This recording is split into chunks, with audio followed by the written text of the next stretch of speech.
Tonight is a night of celebration, but we begin on a sad and sombre note. Dame Elisabeth Murdoch, who passed away peacefully last night at her beloved Cruden farm at Langwarrin, was as great a Victorian and as great an Australian as any of the remarkable men and women we will honour tonight. As Andrew Rule put it on the front page of today's Herald Sun, the renowned community leader, charity worker, philanthropist and matriarch of Australia's greatest media family will be mourned by the thousands of Australians whose lives she touched. Dame Elisabeth was a woman of immense charm, humanity and generosity. She was not a journalist, but she may as well have been. Her life and legacy have had a profound influence on the Australian media landscape for the best part of a century. Her marriage in 1928 to Keith Murdoch began a partnership that built a venerable Australian publishing empire, produced a son who built a global communications empire, and led to a generation of grandchildren who are now making their own distinguished mark on the media world, here and abroad. Tonight, we welcome Dame Elisabeth's son-in-law, John Calvert-Jones, his son Mark, daughter Penny Fowler, and her husband Grant. We also welcome Dame Elisabeth's granddaughter, Prue McLeod, and her grandson Lachlan and his wife Sarah. The Melbourne Press Club extends its deepest sympathies to you all and to the entire Murdoch family. We are especially honoured that those of you who are here have agreed to share this time with us. Thank you.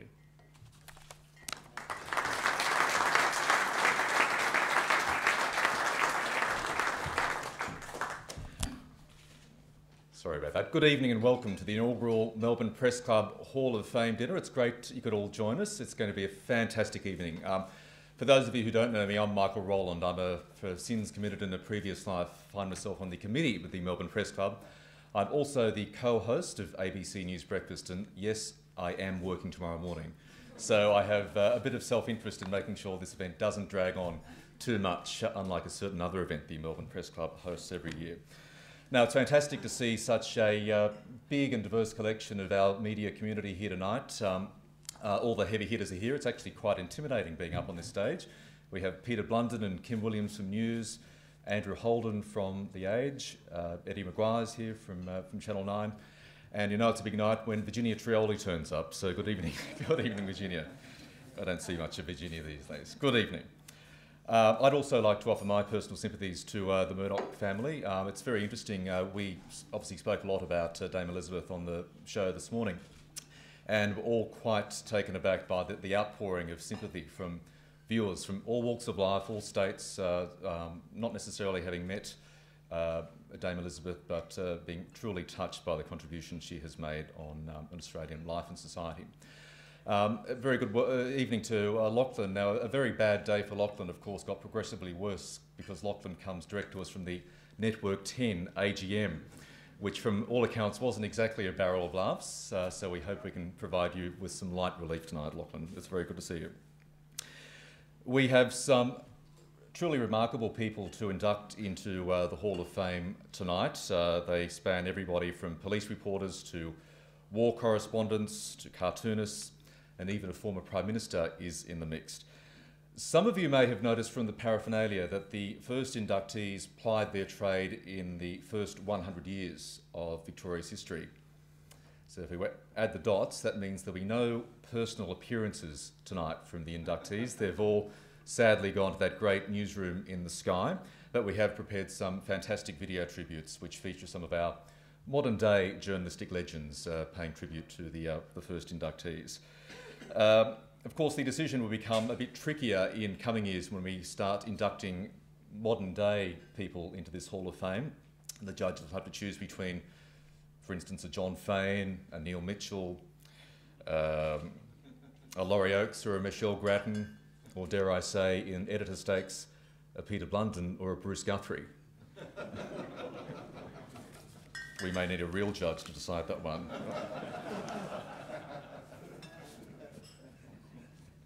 I'll be back shortly with some... just a reminder, by the way, that to be on your best behaviour, we are live streaming this event on the Melbourne Press Club website, and just before coming up we had 250 viewers, so it's been a good night. We've already surpassed Channel 7's evening news. And it's all up from here. I'll be back shortly with some housekeeping notes, but I'd first like to welcome back to the stage the President of the Melbourne Press Club and one of Julia Gillard's favourite journalists, Mark Baker.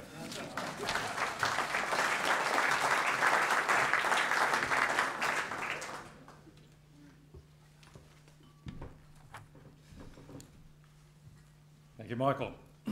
Friends, Melburnians and countrymen, welcome to the Melbourne Press Club.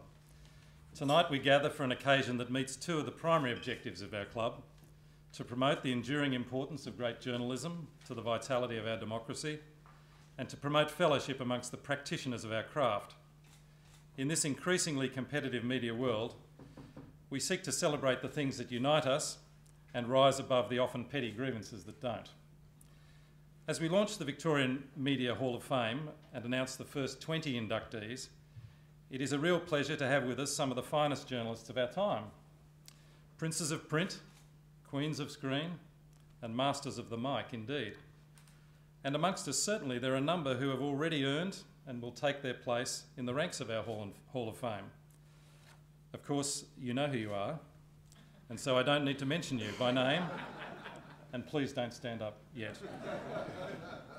To begin, a special thanks to our principal sponsor, Monash University, for providing this venue and a generous contribution towards the cost of tonight's event. Vice-Chancellor Ed Byrne, represented tonight by Professor John McNeill, along with 8 colleagues from Monash, is a great friend of the Melbourne Press Club and of journalism.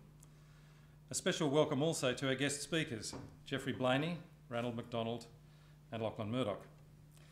A remarkable chronicler of our past, and 2 descendants of men who shaped the Australian media landscape more profoundly than any others. A roll call of the distinguished and accomplished present would take us around the room and around every table. Suffice to say, we have with us 8 Graham Perkin Australian Journalists of the Year, 4 Gold Quill winners, 5 Melbourne Press Club Lifetime Achievers, and 7 former presidents of the club. And why are we here? The Hall of Fame is the crowning event in this, the 40th anniversary year of the Melbourne Press Club. And as I said, is a key new element in the club's mission to recognise and promote journalistic excellence.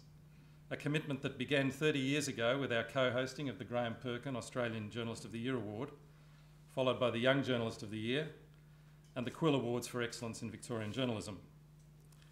At a time when our profession seems weighed down by the challenges of declining revenues, the threat of tighter government regulation, and growing cynicism about the media within our own ranks and among the public at large, we believe we have a more important role than ever in promoting the value of great journalism, a value we think is worth paying for.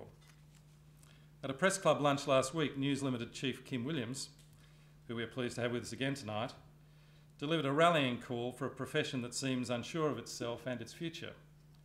He argued that the challenge of technological change in the media was reason for optimism rather than pessimism, creating addictive new information distribution networks and with rapidly expanding audiences. And he pointed out that newspapers were far from dead, with News Limited still selling more than 11 million papers a week around Australia. As the stories of many of the journalistic legends we will celebrate tonight tell, great journalists have shaped the course of our history, and they still do. It was, as we will hear, the campaigning work by some of our earliest journals and journalists that was instrumental in freeing us from the intolerable yoke of colonial New South Wales and claiming for Victoria its rightful statehood. That maturity was affirmed when this became not just the place for a village, but also the place where a nation was declared and the first capital of federated Australia established. The more patriotic, perhaps parochial amongst us, might argue that it is still a task of our homegrown journalism to help defend us from the new corporate media colonialism that regards Sydney as the centre of the known journalistic universe and sometimes seems to look upon the rest of us as just camping out. The choice of the first intake of the Hall of Fame may be controversial, but not as controversial as it might have been. As Michael said, the first inductees are all from the first century of journalism in Victoria. an extraordinary period that began with the handwritten journals of John Pascoe Fawkner and ended amid the horror of World War II. None of them are still alive, nor are their journalistic contemporaries, so any arguing of the toss will be confined to aficionados rather than players of that era. And even then, it needs to be remembered that others from this first century will be recognised as the initial Hall of Fame project unfolds over the next 3 years. I'd like to extend special thanks to Mike Smith, whose idea this was and who has devoted an extraordinary amount of time and energy to bring it to fruition. I would also like to thank his distinguished colleagues on the selection panel, the great historian Geoffrey Blainey and the great correspondent, editor and author Harry Gordon. The choices have been theirs alone and no further correspondence will be entered into. Please enjoy what I hope will be a memorable night.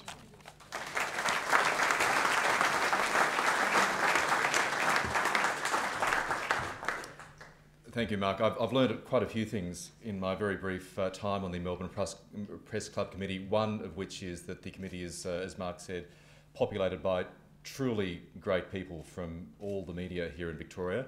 I've learned as well, doing a bit of research on this project, that we do have a rich media heritage in this state, in this city. And the third, I suppose, and the most important thing I've learned is that you can try, but you can never say no to Mike Smith. Please welcome former editor of The Age turned PR Supremo, Mike Smith.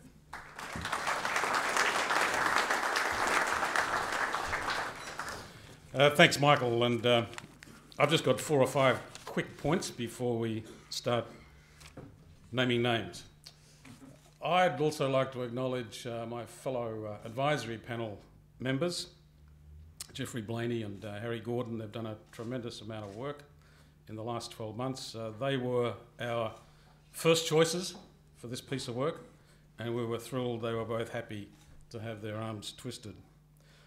Geoffrey is not only a great and prolific historian, he's got a long-standing passion for the media ever since he edited Farrago in his student days at Melbourne University. He's written articles and columns for all the decent papers in Australia. We found there'd been no history book written on the media in Victoria. There are plenty of books on aspects of that history, but no whole history. And on those books on aspects of the history, Geoffrey's got a foreword in more than 2 or 3 of them. Harry Gordon, he's one of the most successful and best editors of our lifetimes, and in his own right a noted historian, including Australia's official Olympic historian. His terrific book, Eyewitness History of Australia, which has been republished a few times, has many great yarns about Australian journalism, and it was a terrific reference for the panel. Women didn't get much of a look in the media in the first 50 years in Melbourne or anywhere else in Australia, but they have made some astonishing contributions further down the track, and 3 women are included in tonight's inductions. For advice on women journalists and writers, we're indebted to Dr. Patricia Clark, who's written 8 or 9 books on women in Australia, including one on women writers of the 19th century. She's here tonight on the table in the corner. Thank you very much, Patricia. As we move through this Hall of Fame project, we'll refresh the panel and get some gender balance, particularly as women become more prominent as we move through the decades. But Patricia was a fantastic help discovering stuff that I'm sure nobody in this room were aware of. Women made some terrific contributions to the media, editorially and commercially, 100 years ago. The panel decided we wouldn't include contemporary journalists on the first induction. That was disappointing to a few people, but it was a conscious and deliberate decision. We wanted to look at the past first because we felt that would help us make better decisions about the present. It would set the standard or the benchmark against which present-day journalists could be measured and make it very clear what we were looking for in the Hall of Fame. So we chose from the first 100 years from 1838.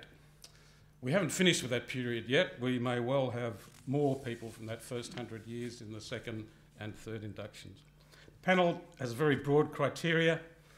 inductees must have made a significant contribution to the craft of journalism, but also enhanced the history of the news media in Victoria. Inductees must have a strong connection with Victoria. Birthplace is not enough, nor is it a prerequisite. Tonight's selections further refine what we're looking for. As a group, when you consider them as a group, the characteristics which bind them are leadership, courage, and innovation. Characteristics that will be just as important for today's generation of journalists and the very different challenges they face. It's also remarkable how young many of these inductees were when they established their legacies. The media has been a young person's game for much of its history. And to me, that suggests that the solutions to today's huge challenges will come easier if we once again allow youth to flower. The Hall of Fame project, the core of it will be built over 3 years. There'll be 3 annual inductions, beginning with tonight. And the second year will include probably a small number of contemporary journalists, and the third year will be dominated by contemporary journalists. We're looking for a corporate sponsor to allow us to have a bigger dinner audience next year and the following year. We'd like more people to share this. We'd like the families and friends of people who are inducted to share the dinner. So we're looking at a bigger event next year and a real big one in year 3.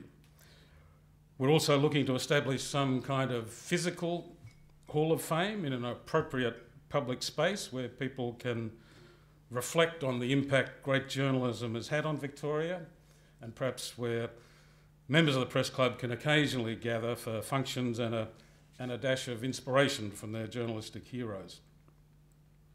The media in Victoria and elsewhere, they enjoy knocking each other's blocks off. It's good sport, but it does contribute to the poor public image of the media. There should also be much more room for celebrating each other's successes and telling the public about the achievements of journalists. And I'd suggest that's needed now more than ever. That's what the Hall of Fame is about. Indeed, that's what the Melbourne Press Club is about.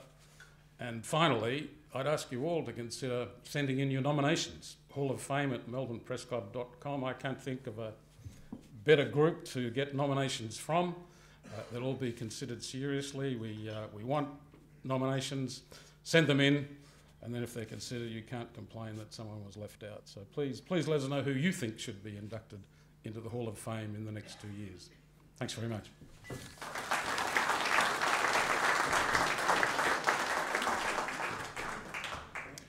Thank you very much, Mike. Well, without any further ado, can we usher in the first 5 inductees to the Melbourne Press Club Hall of Fame?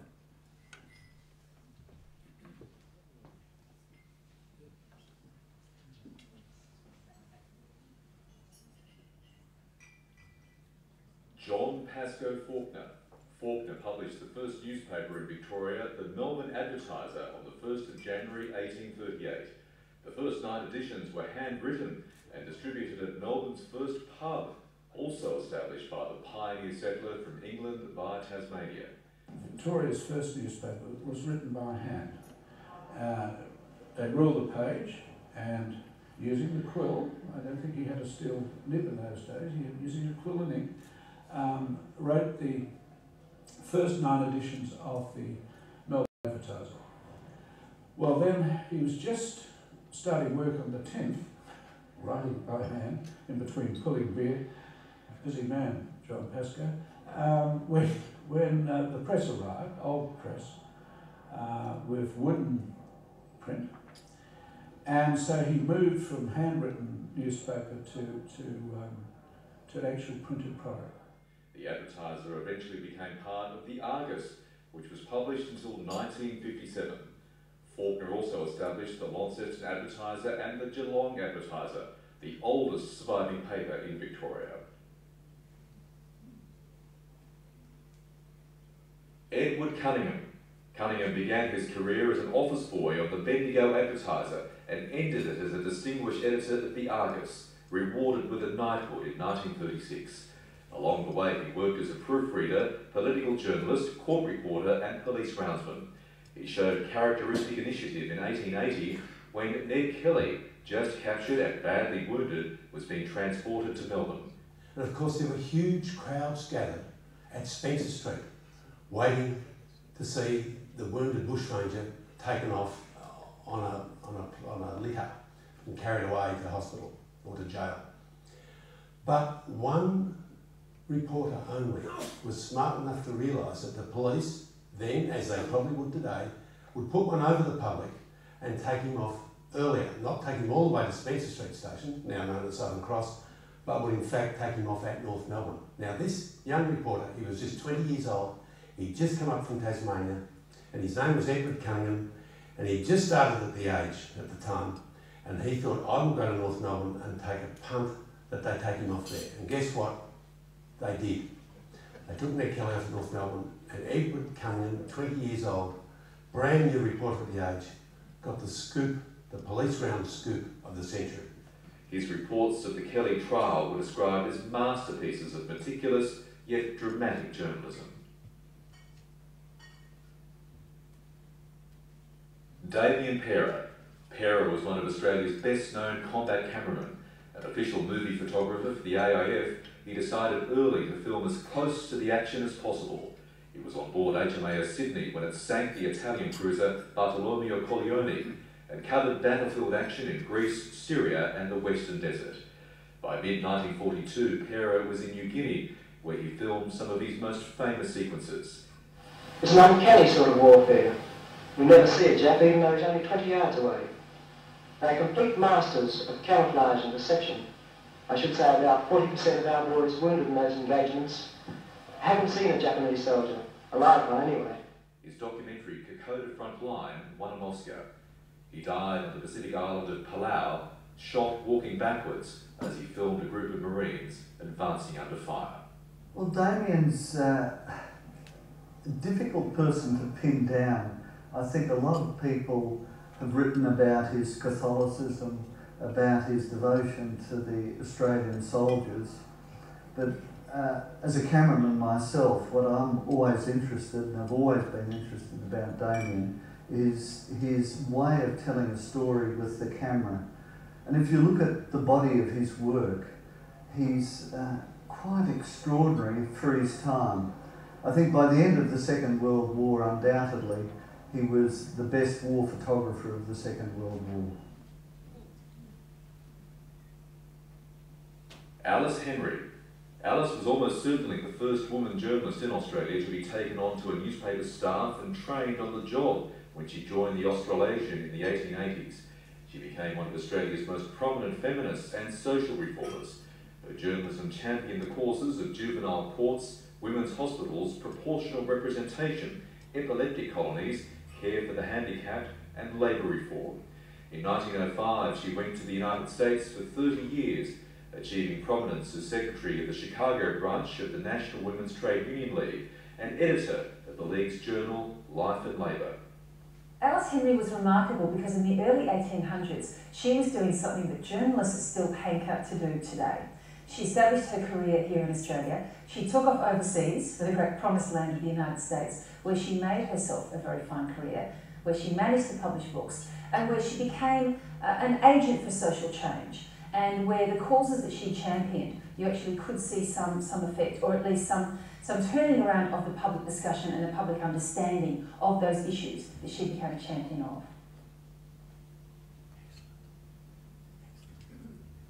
Alfred Deakin, Australia's three-time Prime Minister, was a fine journalist of the age from 1879, before his political career took off. He was one of the few close friends of David Syme, who moulded Deakin's political thinking in ways that were reflected during Deakin's terms as Prime Minister.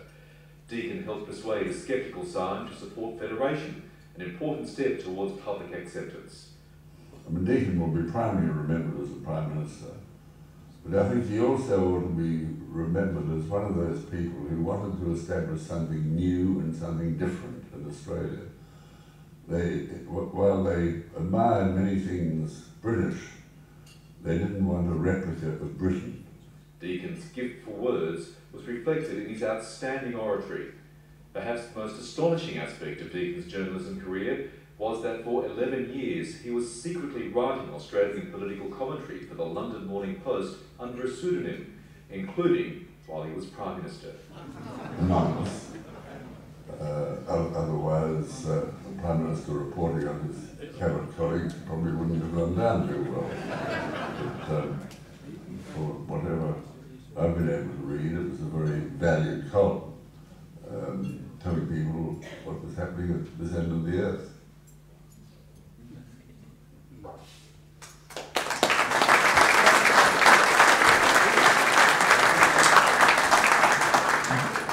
Political commentary as a PM wouldn't happen these days, of course.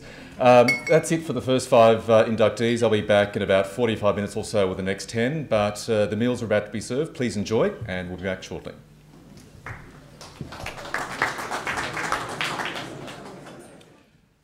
Now, as you would have seen from the first batch of inductees, Melbourne, Victoria truly has a very rich tradition of journalists and journalism in this city and in this state.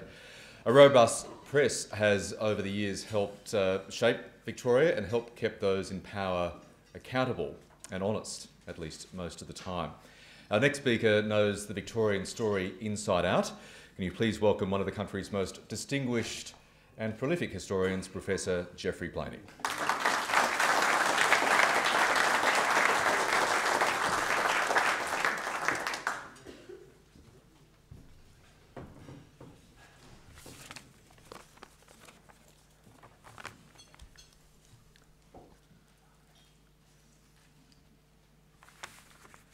Members of the Press Club, honoured guests.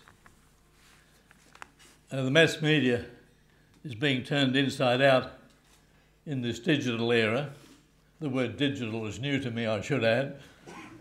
Newspapers especially are struggling, and yet a combination of old and new media, as it emerges, will probably shape Victorian life as much as did the earlier mix of newspapers, radio and television.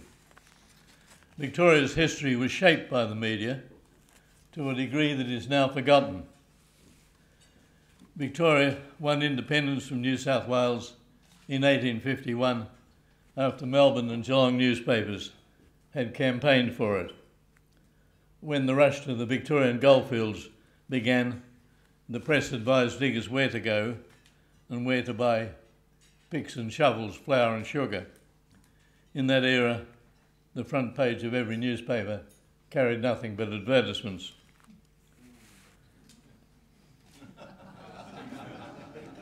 After the gold miners fought soldiers and police at the Eureka Stockade in 1854, the captured rebels were taken to Melbourne to face trial. Only one was sentenced to prison. He was Henry Seacamp, the young editor of that controversial newspaper, the Ballarat Times. In the origins of Aussie rules football, a landmark was a letter printed in a Melbourne weekly, Bell's Sporting Life.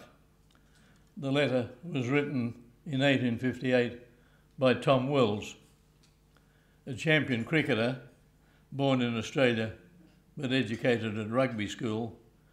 Tom Wills suggested that now the cricket season was over, the Melbourne sportsmen should take up a winter game. He suggested rifle shooting or football. We know who won. Many of the fascinating items in the early Victorian newspapers were simple statements. We have nothing to report. After Burke and Wills set out from Royal Park in 1860 with their camels to explore the continent, the newspapers reported again and again that no news had been heard of them. Economic and political and cultural crusades and charitable appeals too were initiated by newspapers and later by radio and television. Some initiatives shaped the nation. From the 1860s, the Age under David Syme called for tariffs to protect local factories and farms. His was a revolutionary policy because Britain then was the global champion of free trade. By 1908, when Syme died, protectionism was not only Victoria's, but Australia's emphatic policy. We are now seeing it dismantled year by year. For decades, the press, more than the university, was the researcher into national and daily life. In the early 1890s, at the end of Melbourne's land boom, journalists became the serious investigators of financial corruption, trickery and mismanagement. Of course, some newspapers had also fanned the boom in its overexcited phase. 2 generations later, Melbourne journalists investigating the shadowy financier named Blaney were prominent in the ultimate downfall of Mr. Whitlam's government in 1975. In 2012, another Prime Minister instructed digging journalists to please put their spades away. So far, the media has been a special source of knowledge, though we call it news. The typical Australians, in the course of their life, probably have gained more knowledge from the media than from the schoolroom. The media will remain vital because it is usually a home of debate. Democracy is government by debate, and the debate in a parliament is only one facet of the nation's debate. In the long term, a vigorous democracy depends more on the arguments that take place in the media and in other public places than those debated in the parliaments themselves. If this is true, then the Finkelstein proposal that the federal government should be able to threaten the media is almost as hazardous as the idea that the media should threaten Parliament or even silence it. From the 1920s, radio carried on the main traditions of journalism. From the 1950s, black and white television built on the traditions. The electronic media also added music and drama that magnified the impact of professional sport. The Green Movement, long before it was politically organised, gained enormously from radio and television. They could bring nature to life. In the 1940s, the most popular radio program at 6 o'clock each Sunday evening was Crosby Morrison's Wild Life, with an astonishing 78% of Melbourne's active listening audience. Morrison's voice was soon heard nationwide and in New Zealand and South Africa. Incidentally, it was Sir Keith Murdoch who attracted Crosby Morrison to the Melbourne Herald and its first cousins, Radio 3DB and 3LK. I pay tribute tonight to Dame Elisabeth Murdoch. It's interesting hearing the account of the generations of the Murdochs who've been prominent in the media in this land and elsewhere, to think that Elisabeth Murdoch and Sir Keith Murdoch were married at Scots Church in 1928 by another prince of the media. In those days, the pulpit was one of the media, and the Reverend Patrick Murdoch married the couple. Television slowly changed politics. It tended to enthrone personalities at the expense of serious debate. And yet the media and politics have never been entirely separate. Andrew Fisher of the Gympie Truth in Queensland, James Scullin of the Ballarat Evening Echo, nobody would call a newspaper now an echo, and yet there's something to be said. It means accurate reporting. And John Curtin too were Prime Ministers who had once been journalists or editors. You've just heard that it was Alfred Deakin who, while Prime Minister and member for Ballarat, was an anonymous columnist for the Morning Post in London. Sometimes when I pass that wonderful building in Spring Street, which was then the Federal Parliament, sometimes I imagine Alfred Deakin sitting invisible in the press gallery, and looking down on the Prime Minister. He sometimes criticised as well he could the Prime Minister. It is curious that one of the momentous political appeals in our history, the appeal of John Curtin for the help of the United States when wartime Australia was in peril, was made not in Parliament. His appeal was published in the afternoon newspaper, the Melbourne Herald, in December 1941. I must conclude.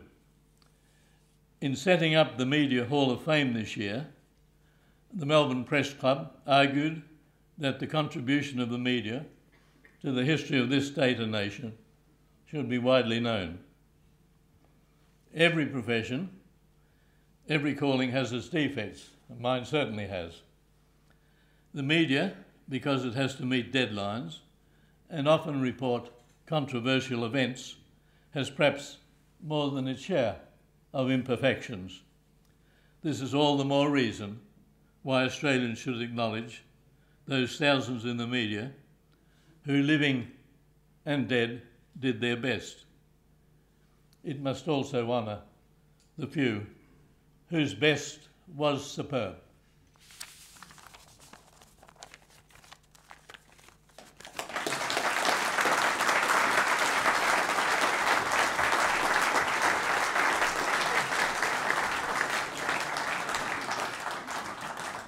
Thank you very much, Professor Blainey. Ladies and gentlemen, can we introduce to you now the next 10 inductees to the Hall of Fame?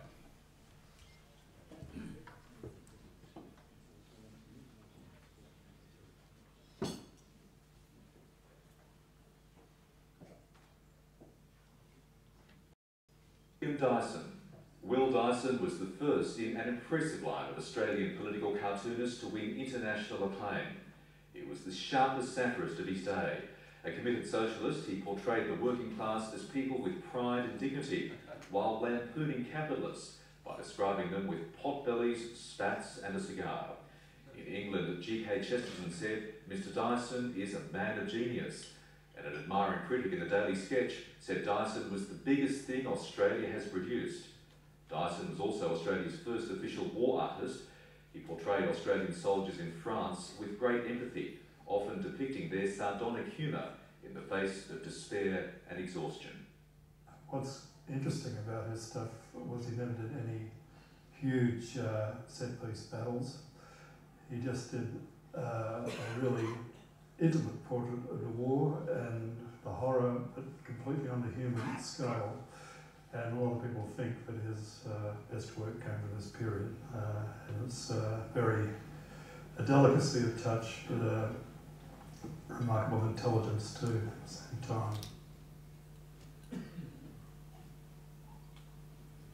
Hugh Buggy. Buggy was a reporter's reporter. He covered the Melbourne police strike of 1923, the fatal shootout between Squizzy Taylor and Snowy Cutmore of 1927, and Kingsford Smith's arrival in Brisbane after the first trans-Pacific flight in 1928. He also, for some reason, learnt Morse code. Now, for the younger people today, I think that's like texting without a phone. Oh my God, by Morse code. When police fired on coal miners at Rothbury, Buggy used his singlet to apply a tourniquet to a wounded miner's thigh. After an interloper upstaged the New South Wales Premier by slashing a ribbon at the opening of the Harbour Bridge, Buggy interviewed him exclusively. He reported more than 200 murder investigations, 83 murder trials and 9 hangings. A respected cricket and football writer, he's widely credited with inventing the term bodyline. He was married twice, but I think really he was married to the media because both those marriages ended in divorce, and he eventually died in 1974 in a house in Carlton. And when his possessions were taken, there were 300 books of his own clippings. In his time, bylines were earned, not just given, and so most stories were by a staff reporter. But he became a legend, so much so that one of his books was called Hugh Buggy's Murder Book, by a famous reporter.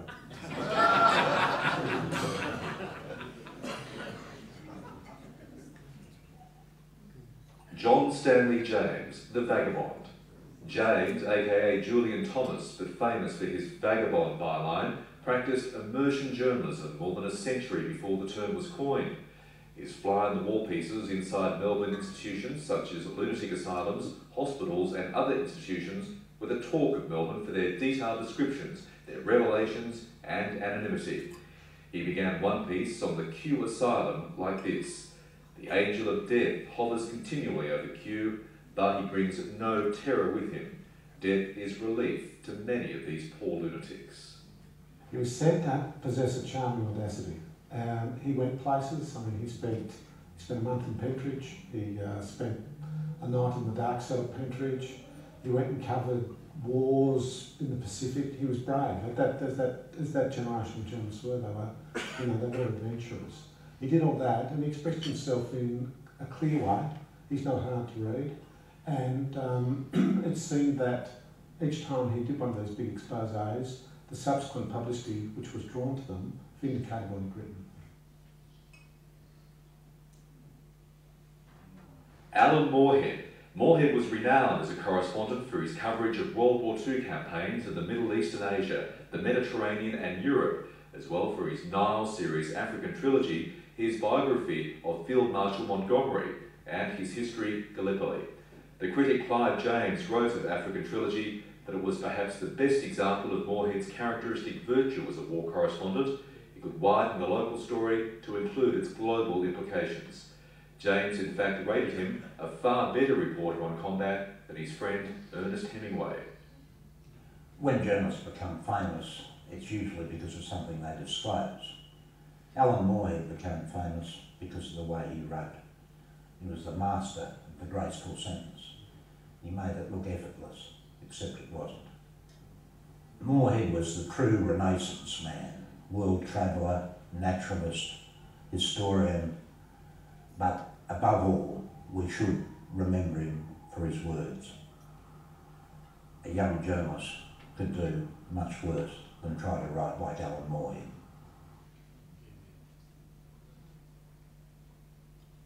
Stella Allen.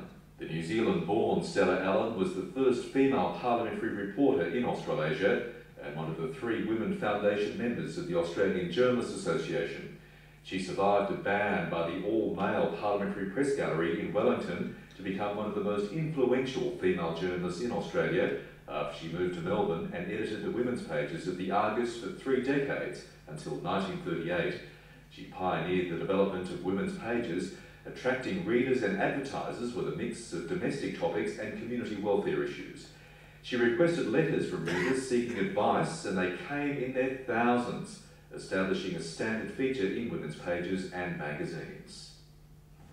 She was certainly a champion of women and women journalists, but her women's pages reflected the conservative views of women's role at that time. Women were, they were angled very much to the stay-at-home wives and mothers, the women who filled a traditional role.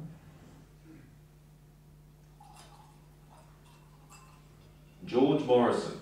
Morrison trained as a surgeon but made his reputation as a journalist and adventurer. At 17, he walked from his hometown of Geelong to Adelaide, writing articles for the Leader. He later walked across Australia from north to south, reported on the Pacific slave trade for The Age, led an exploring mission into New Guinea until he was speared by natives. He was, in many respects, the forerunner of the modern adventurer journalist. I'm thinking here of the First World War correspondents, Charles Bean, of course, the official correspondent, the photographers, Wilkins and Hurley, the war artists, including Will Dyson, and many, many others. He achieved international fame as Asia correspondent for the London Times, not least for his coverage of the siege of Peking during the Boxer Rebellion. Morrison himself was wounded during that siege, but it didn't prevent him from going about his medical duties and tending the wounded. Interestingly enough, the Daily Mail reported that Morrison was killed during the siege, and the Times, his newspaper, ran an obituary in which it described Morrison as one of the best types of colonial Englishman. Henry Seacamp. Seacamp was the first Victorian journalist jailed over editorial principles and the only man to serve a prison term as a result of the Eureka Stockade. The fiery English migrant established Ballarat's first newspaper, the Ballarat Times, in March 1854 and turned it into a clarion for the diggers in their protests at government corruption. He was charged with seditious libel, jailed for 6 months and released after 3, following a monster petition from the people of Ballarat. I would think he was hot-tempered, in build slight, very hard-working, a good eye for news and a very strong eye for powerful words.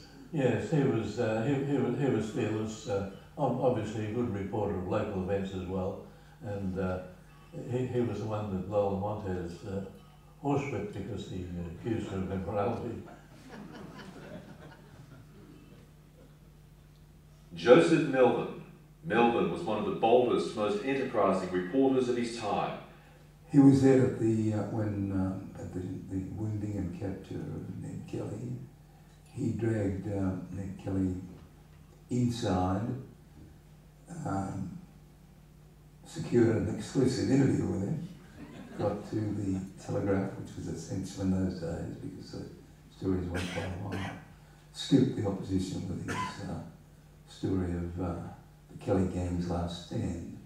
And this was the sort of thing he did. He had a lot of initiative. In 1885, he posed as a troopship steward to reach the Sudan War, where he received accreditation and remained with Australia's infantry contingent throughout the campaign. He later investigated the recruiting of Pacific Islanders for the Queensland cane fields, and in 1893 covered the Great Shearers' Strike. Morris Brodsky. Brodsky was Victoria's first significant muckraker. The Polish migrant Herald reporter started Table Talk magazine in 1885 with a racy mix of gossip, social notes, politics, the arts and literature. I mean, he was a muckraker, and when we use the word muckraker with Maurice Brodsky, we use it in its most noble sense. If there's muck to be raked, if there's dirt in the system, you rake it and bring it to the surface and expose it and uncover the secrets. When the land boom busted into depression, Brodsky was years ahead of the daily newspapers in exposing the corruption and secret deals in the banks and financial institutions run by some of Melbourne's most prominent citizens. He was a real digger because the main newspapers of the day were turning a blind eye to what was going on in the land boom because they were in the thick of it. They were taking the advertisements, and it was the cream of Melbourne society that was pumping up this mortgage bubble, and it was the small people that lost all their money. He revealed the names of land boomers who tried to hide their identities in secret compositions with their creditors who received tiny payouts.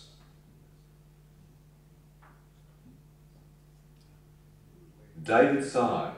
Alfred Deakin described David Syme as one of the greatest men in colonial history.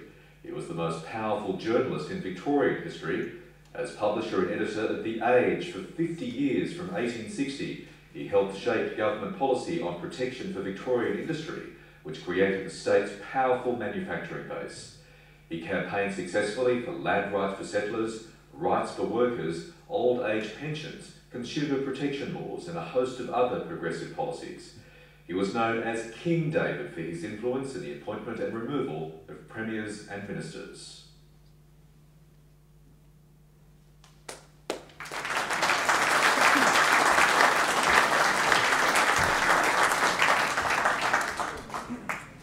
Well, David Syme was certainly an instrumental figure in Victoria's history. To pay tribute to his legacy, can I please welcome the man's great-grandson and himself, a former editor of The Age, Ranald Mcdonald.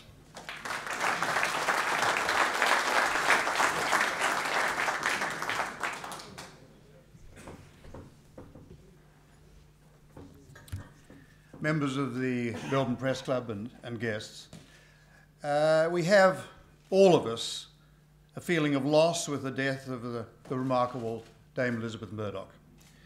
When my wife bought the papers this morning, a woman said, I never met Dame Elisabeth, but what a marvellous woman she was.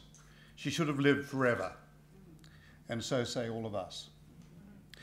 There's a certain synchronicity about Lachlan and I talking this evening on the achievements of Sir Keith Murdoch and of David Syme. For my grandmother, Ethel Mcdonald's brother, Rupert Green, was Dame Elisabeth's father. Anyway, here goes, David Syme in 8 minutes. Age editorial of January 1877. Of all the noxious vermin that prey upon the political world, the trading politician is the vilest. We do not know where we could lay our hands on a member of Parliament who has more steadily and consistently devoted himself to the task of making a merchandise of himself and his high office than Mr. Edward Langton. David Syme's age, the Australian Thunderer, as historian Michael Cannon dubbed it, pulled no punches, and naturally Langton sued, but public subscription covered the newspaper's legal bill, and also the electors ousted Langton at the next opportunity.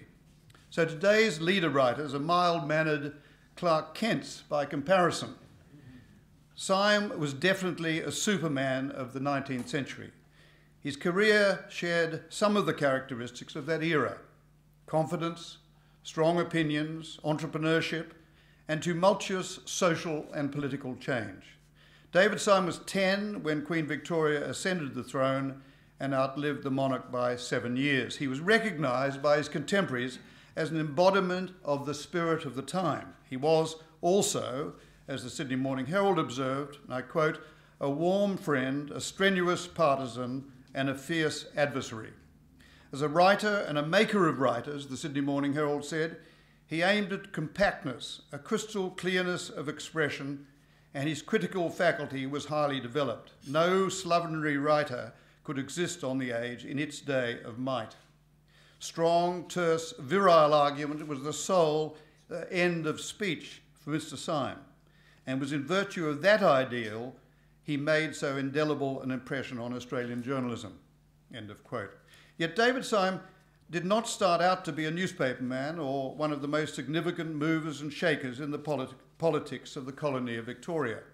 He was born 185 years ago in North Berwick in Scotland, the youngest son of George and Jean Syme. His schoolteacher father died when David was just 17 years old, with a classical education but no training to fit him for a career. He toyed with the idea of missionary work and briefly studied theology and philosophy. His first taste of journalism was as a proofreader for a Glasgow paper, but the lure of gold soon took him to California and then on to Victoria, where for a few years he made a fair living as a miner and then as a road contractor. His brother Ebenezer joined him in the colony, and it was he, not David, who began the Syme family connection with the Age newspaper. After a brief time contributing to the Argus, Ebenezer joined the experimental cooperative in 1854 that was the Age, and the next year became its editor. He brought in brother David to provide the business leadership, and they achieved joint ownership of the Age before Ebenezer died, aged just 39 years. And while David's sons, Geoffrey, Sir Geoffrey, Herbert and Oswald, also put their stamp on the paper, it was David as sole proprietor who personified the Age. For most Victorians, both in his time and beyond, David Syme was the Age, a kingmaker and the father of protection.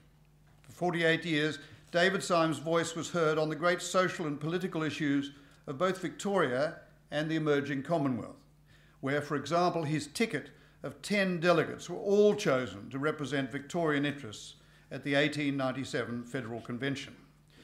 Today, we know of his journalism and his political clout, but little of his 4 books on political economics, the nature of representative government, his critique of Darwin's theory of evolution, and a later investigation of the soul and social organisation. Some say he was Australia's first economist, and we don't think of him as the dedicated, hands-on scientific farmer he was. Nor do we remember him as a 19th century media mogul, yet his newspaper empire contained not just The Age, but a number of successful periodicals such as The Leader, The Illustrated, Australian News, The Age Annual, and the practical publication with the cumbersome masthead, The Farmer's Journal and Gardener's Chronicle.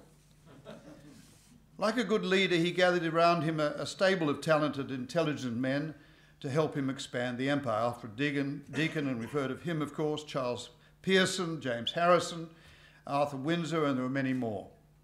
He worked incredibly hard, and despite being seen as taciturn and fierce of expression, he commanded the loyalty of both his editorial staff and his production workers.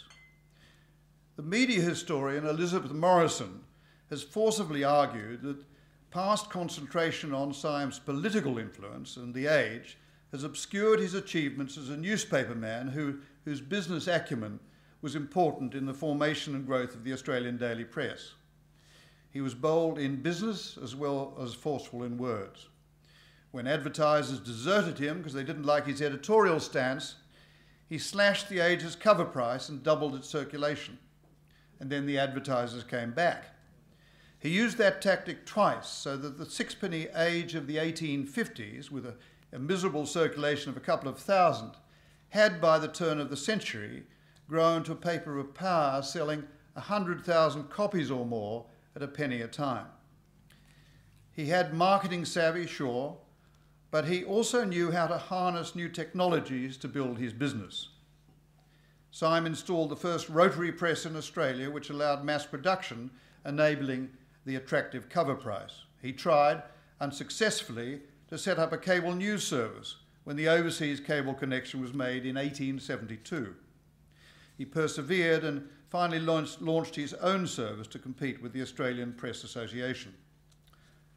Although he was slower than some of the other dailies to install linotype machines, he treated the redundant compositors with a generosity rare for the time, for he gave them bonuses or pensions calculated on their age and length of service, and that was 3 years before the colony introduced the old age pension. It's strange that these real accomplishments are forgotten, while his shaky claim to being the father of protection has endured. He didn't let the facts stand in the way of his reputation. He maintained that The Age was the only paper in Australia to support protection, although James Harrison in the Geelong Advertiser had been urging protection before The Age was born. Syme's role as a kingmaker puts undue emphasis on the political. In reality, his Age addressed itself to the full range of issues facing the colony: education, irrigation, rural reform, the conditions of factory workers, commerce, exploration, sports and the arts. Critics called David Syme a newspaper dictator, and certainly he was autocratic and disturbingly powerful. He was ruthless and opinionated, a stranger to the idea of balanced reporting, but in that he was a product of his times.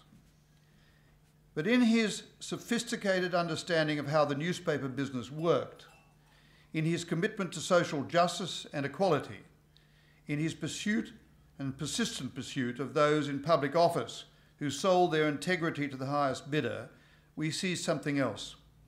A man who built a thriving business based on upholding the values of good and fearless journalism. David Syme was responsible for developing The Age into one of the truly great international journals. It's my fervent hope that it continues to exist as a newspaper for many years to come. Thank you.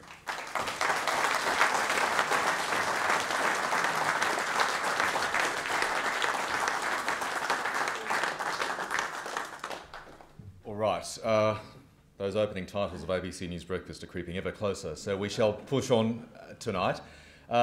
Dessert will be served shortly as the official proceedings continue, and before I introduce the final 5 inductees, I'd like to pay my own tribute, and that is to Tom Henderson, the Melbourne Press Club's digital producer, the man behind the videos we've seen tonight. You've done a fantastic job, Tom. It's been great working with you.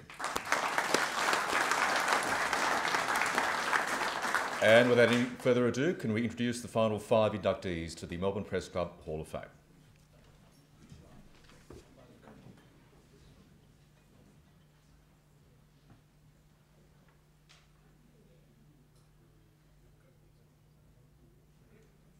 William Lambie. Lambie of the Melbourne Age had the sad distinction of becoming the first Australian journalist to be killed while covering a war. Having reported the 1885 Sudan War, where he was wounded, he was recognised as Australia's senior military correspondent at the Boer War. On January the 9th, 1900, Lambie and another correspondent, A.J. Smiler Hales, representing the London Daily News, accompanied an Australian mounted patrol that was attacked by 40 Boers. The pair attempted vainly to escape at a gallop. Lambie was shot dead, Hales wounded and captured.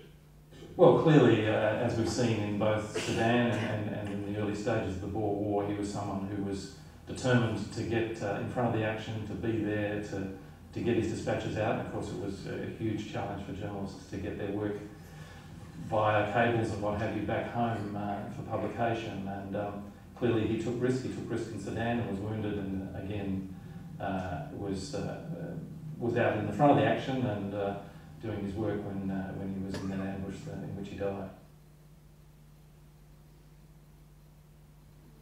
Mary Grant Bruce. Mary Grant Bruce was a journalist and children's author when fiction was an important component of newspapers. She joined The Age after leaving school, and a series on Melbourne's hospitals won her respect as a journalist. But it was as a fictional storyteller that she really made her mark as Australia's best-selling children's author for 25 years. Bruce's books featured vivid descriptions of the beauty and the danger of the Australian bush, and colloquial dialogue celebrating the art of yarning. The stories of mateship, the Anzac spirit and bush hospitality helped frame attitudes towards the Australian identity.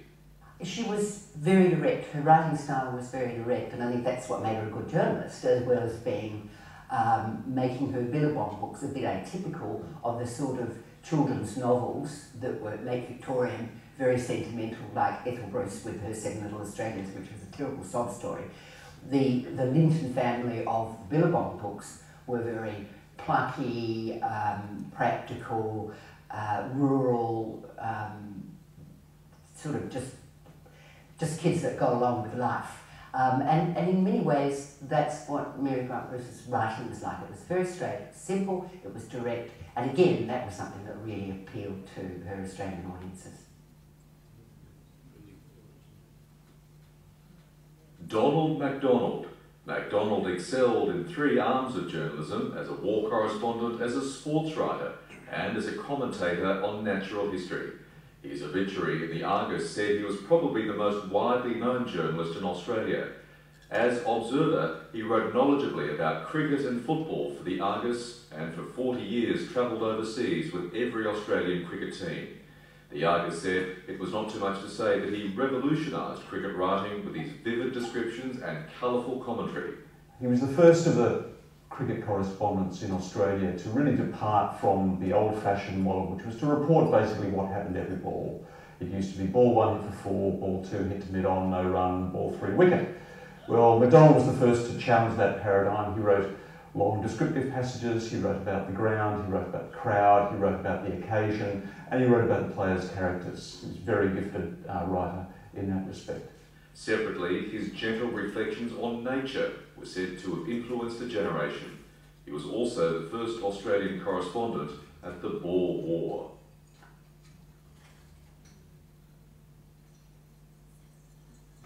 Chester Wilmot. Wilmot was an outstanding broadcaster for the ABC during World War II, reporting first from both the Middle East and Papua New Guinea. He pioneered frontline interviews, often punctuated by the sounds of battle during the campaigns in North Africa, Greece and Syria in 1941. As far as I can see now, there is a drink at a top across the up and Behind me was one of them things that on my right at left 5, a couple of farms, 250 yards from where I am. And he was a pioneer of on-the-spot live reporting. And it's interesting that when I joined the ABC in 1971, the debate was still going on about whether that was the right way to report. And in those days, what most war correspondents did is they sent back a telegram, it was typed out and it was read by an announcer in the studio.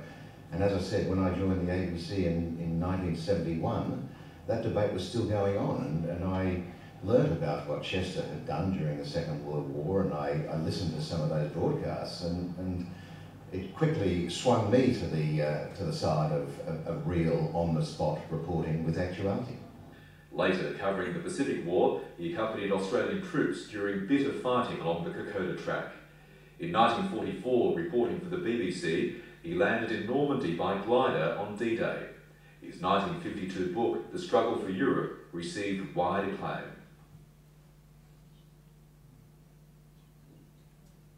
Keith Murdoch. From a humble start as a district correspondent for The Age in 1903, Murdoch became one of the most significant characters in Australian newspaper history, as a journalist, correspondent, editor, and later publisher. He was the Sydney Sun's political correspondent before travelling overseas in 1915. After a visit to Gallipoli, he took to London a controversial letter which contributed to the recall of the senior British commander. Appointed to editorial control of Melbourne's Herald in 1921, he later became managing editor and later chairman of the Herald and Weekly Times. He built a family of publications in Melbourne and an interstate empire of newspapers.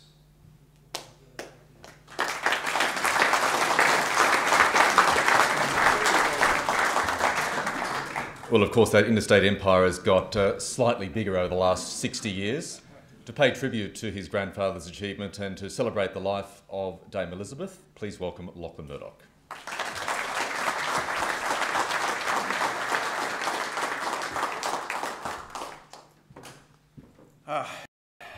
Thank you very much, Michael.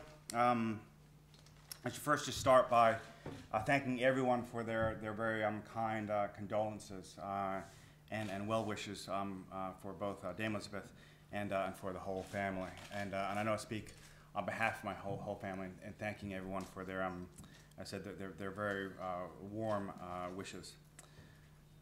I should say, I mentioned this to Professor Blaney in the men's room earlier, and he asked if I could say this. I also mentioned this to you all, and I told him I would. I'm regretting that now. But I did read this speech to Dame Elisabeth yesterday morning, and I think she appreciated it. Sorry, but it's a difficult night for my family. My father was honored to be invited to speak to you about his father, and I'm equally honored to take his place to speak to you about my grandfather, a man who I feel I know intimately, but whom I never met. I wish I had met Keith Murdoch, but he died long before I was born. He died on October 4th, 1952. He was just 66 years old. My grandfather was a journalist. That was all he wanted to be from the time when he was a very young boy.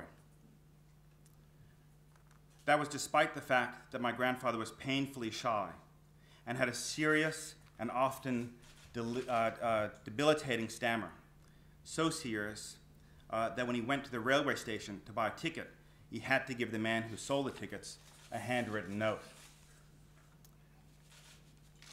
Keith Murdoch's father, the very Scottish and the very Reverend Patrick Murdoch, wanted Keith to go to university, but the 19-year-old had three qualities that would stick with him through his life: determination, persistence, and great perseverance.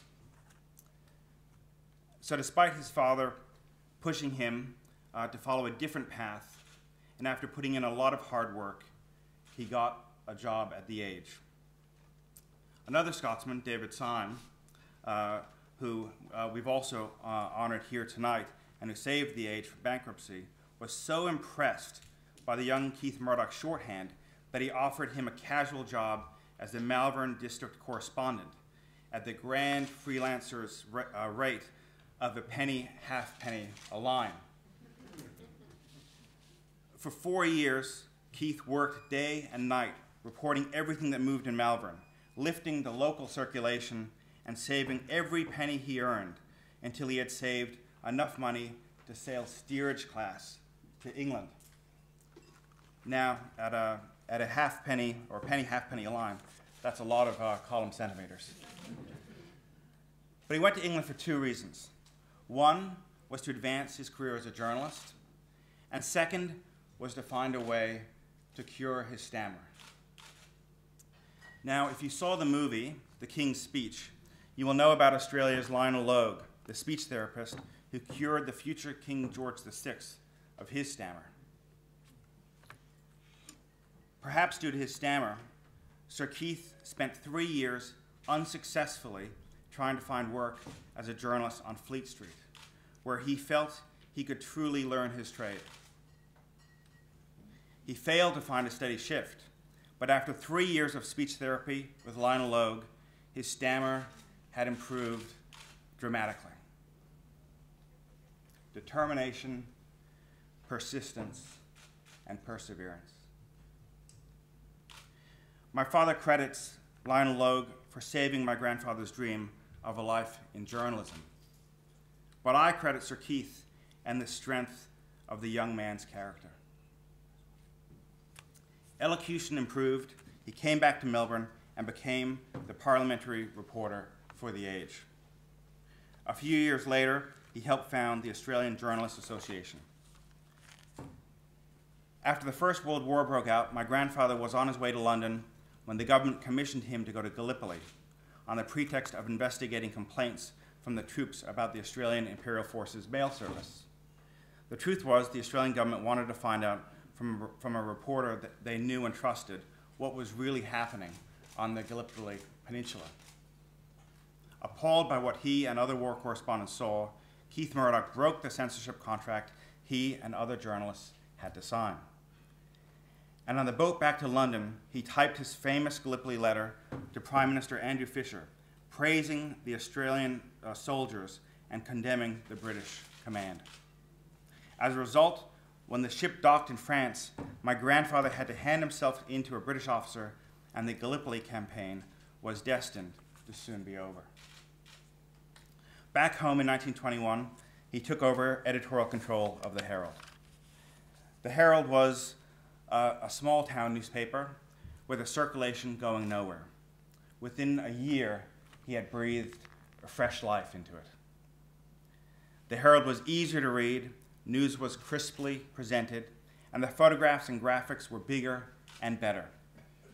He began hiring the best journalists and contributors to join what was soon called the House. Keith Murdoch liked talking and listened to his journalists, and they in turn became part of a family. He would be remembered as an exacting employer and a good friend. He wrote daily notes to the staff. Here's one that I especially like. The paper today is good throughout, but never let anyone call our city Melbourne in our columns. It is deliberately provocative, which is good, but provokes no thought or argument, but sneers at our paper. Journalism and newspapers were subjects of pride to him. Above all considerations, in the newspaper structure, he wrote, devotion to readers' interests must be paramount, and so long as this is in the hands of well-trained, public-spirited newspapermen, failure need not be feared. He was uncompromising and correct in his belief that the media should be free of regulation. It is in the public interest that news media not be fettered, not be controlled by any elite, be they social, political, or economic. As Sir Keith wrote, it must always be our readers' interests, our listeners' interests, our viewers' interests that are paramount. After the purchase of the Sun News Pictorial in 1925, my grandfather was leading a team of 1,000 from the company's newly built headquarters in Flinders Street. By the late 20s, he had expanded interstate, and of course, around the same time, he began his everlasting romance with Elisabeth Green. He saw a photograph in the Herald magazine and arranged to meet her. They married 2 years later. Keith Arthur Murdoch attended his last annual meeting of the Herald and Weekly Times in December 1951. Looking back over his 30 years as publisher, he could see his 2 Melbourne newspapers alone now had a combined daily circulation of over 800,000 copies. And that was in a city with barely a quarter of today's population. He was a patriot who believed in Australia, and for 30 of his 66 years, my grandfather was a builder, a maker of newspapers, and of newspapermen. He would turn a modest company producing 1 daily newspaper and a weekly agricultural journal into an Australia-wide publishing company, transforming its cornerstone, the Herald itself, into one of the world's largest evening newspapers.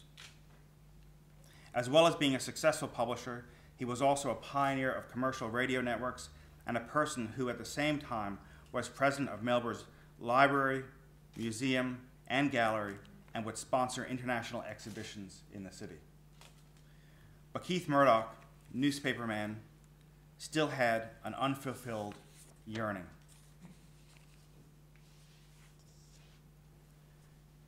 He wrote, "The old journalist dies, still stretching out for better English, better cover of actualities, better comment, better taste, more happiness in his paper's pattern." These are aspirations which we can all still strive for today, no matter by whichever means we choose to deliver the message.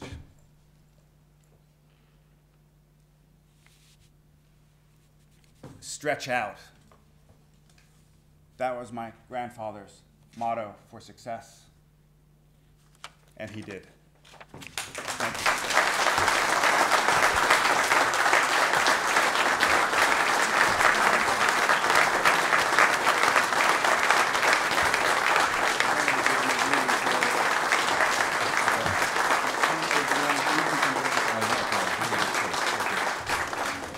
And as I call Mark Baker and Ranald Mcdonald to the stage, I can bring you the news that the Victorian government has tonight announced there will be a state memorial service for Dame Elisabeth on Tuesday, December the 18th. So I think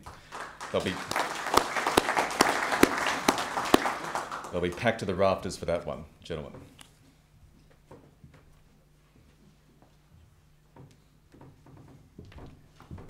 We have a small presentation.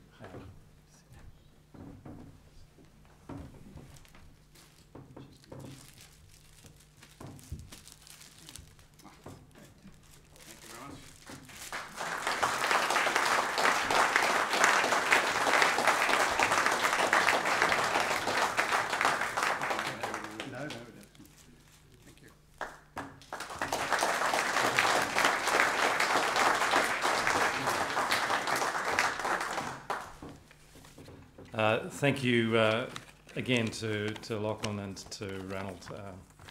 This has been a very special evening, and thank you all for coming. Before we conclude the formal parts of proceedings, I might indulge me for a moment for some housekeeping matters.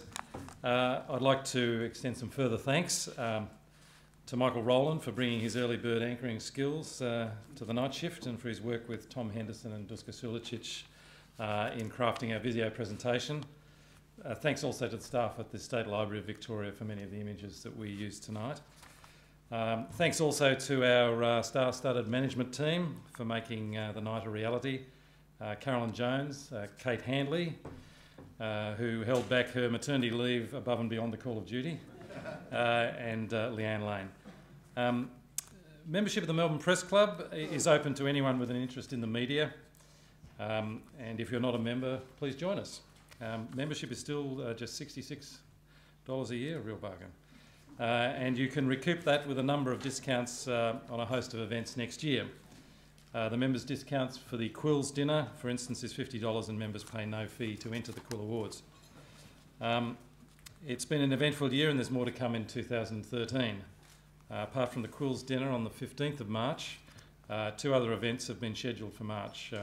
A media lunch featuring Melbourne's 4 television news directors on how they are responding to the online challenge, plus a lunch and launch of David Galbely's book on everything that matters in Melbourne: football, politics, the media and the law. You can check our website for more details. Again, I hope you've enjoyed tonight, and we look forward to seeing many of you again next year for stage 2 of the Victorian Media Hall of Fame. Thank you. I'd also like to say that we have finished the formal part of the night, but please, if you're able to, stay on and catch up with friends and colleagues. We'll continue to serve drinks until 10 p.m. Thank you very much.